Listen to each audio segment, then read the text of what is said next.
राधे राधे दोस्तों। आज लाई हूँ आपके लिए साप्ताहिक धमाका, जिसके लेखक हैं डॉक्टर हरि कृष्ण देवसरे।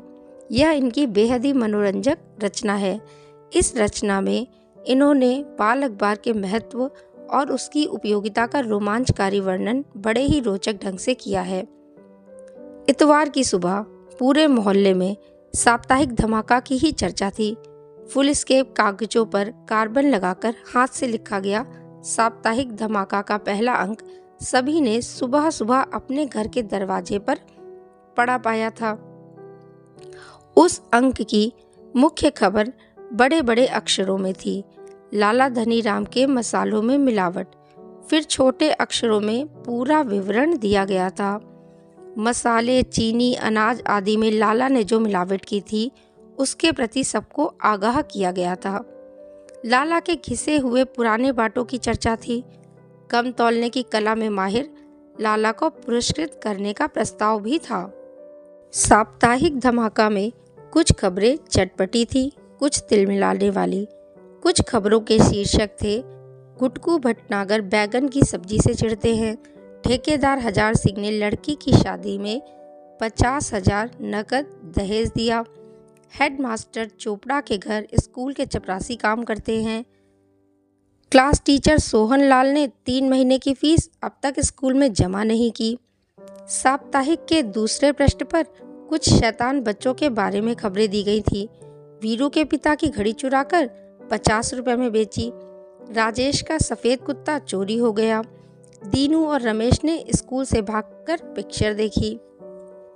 अखबार के अंत में अगले अंक के मुख्य आकर्षण दिए गए थे, रिश्वतखोर मुंशी शादीलाल के काले कारनामे, सनातन धर्म मंदिर ट्रस्ट के हिसाब में घोटाला, सीक्रेट एजेंट डेविड के विशेष रिपोर्ट, मोहल्ले के शराबियों का भंडाफोड़। साप्ताहिक धमाका की ऐसी सनसनीखेज खबरें पढ़कर सभी हैरान थे। खबरें न केवल सच्ची थी बल्कि कान खड़े करने वाली थी। संपादक के नाम के आगे हम बच्चे लिखा देखकर यह समझने में मुश्किल नहीं हुई कि यह काम कुछ बच्चों का है।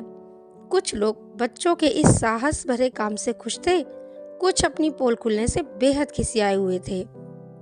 लाला धनीराम की दुकान में तो सुबह सुबह ही हंगामा हो गया था। टंडन साहब ने 1 किलो चीनी तुलवाई, फिर किलो का बाट उठाकर देखा तो नीचे से खोखला पाया।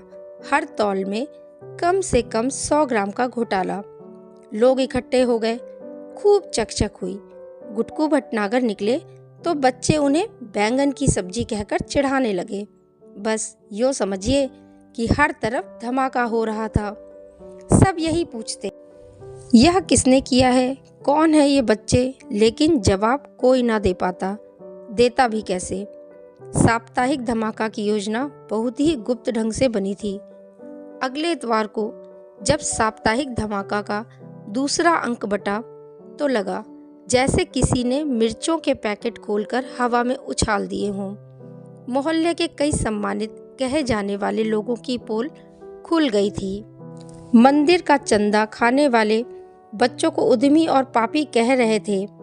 चोरी छिपे शराब पीने वाले अपनी सफाई दे रहे थे।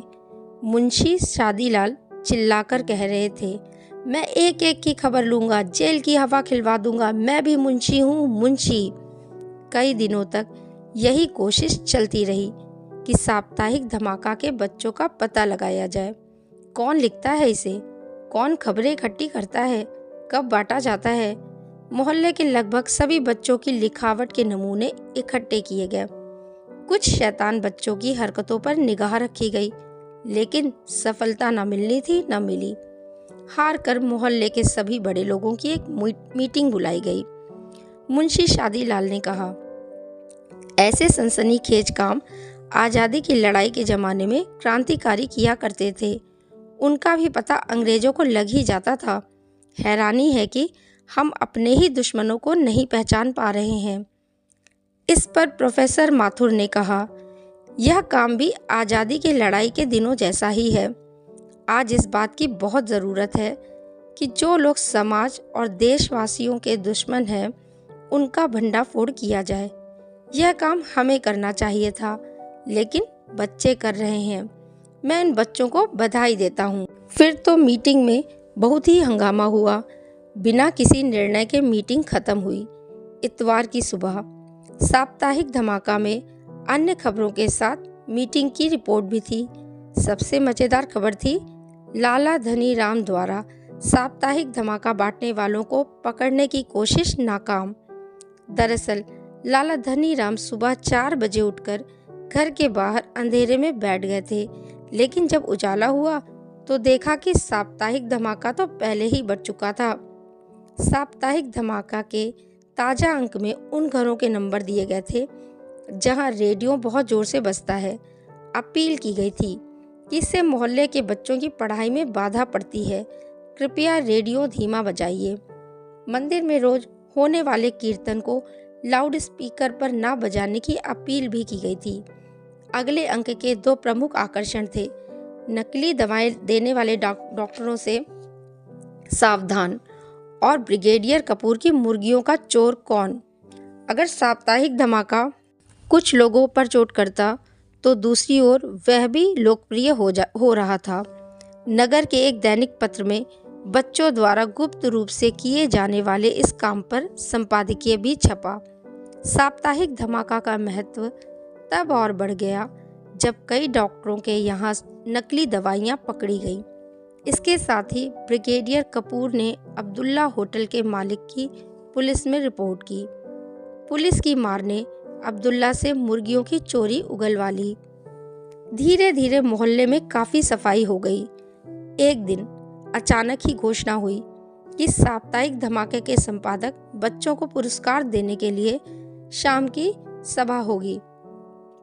सभी लोग उन बच्चों को देखने के लिए उत्सुक थे। मोहल्ले के पार्क में दोपहर में ही शामियाना लग गया। लाउड स्पीकर पर फिल्मी गाने बजने लगे। शाम को पंडाल खचाखच भर गया।